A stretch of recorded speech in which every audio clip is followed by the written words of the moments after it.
انت كمدير او كصاحب شركة مسؤول عن اختيار الموظفين، او ان انت بتكلفهم بمهام معينة يعني. لازم تعرف انه كل موظف عنده ميزة معينة انت لازم تكون عارفها وتوظفها في المكان الصح. يعني ما ينفعش مثلا يكون شخص شغال في الحسابات متعود دايما ان هو بيقعد على مكتب معاه الارقام وكده، وتطلب منه ان هو يحل مشاكل العملاء بقى ويهندلها وخدمة عملاء والكلام ده. مش بتاعته، ما يعرفش.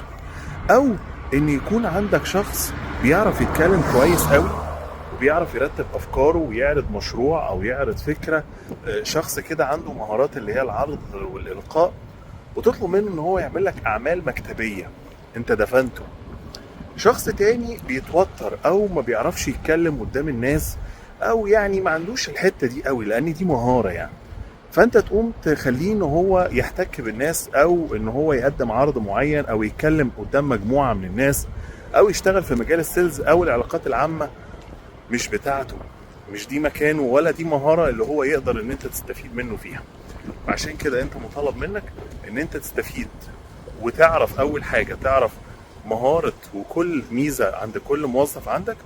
ثم بعد كده تيجي المرحلة التانية، وهي ان انت توظفه في الحاجة اللي انت عايزها وتطور منه فيها.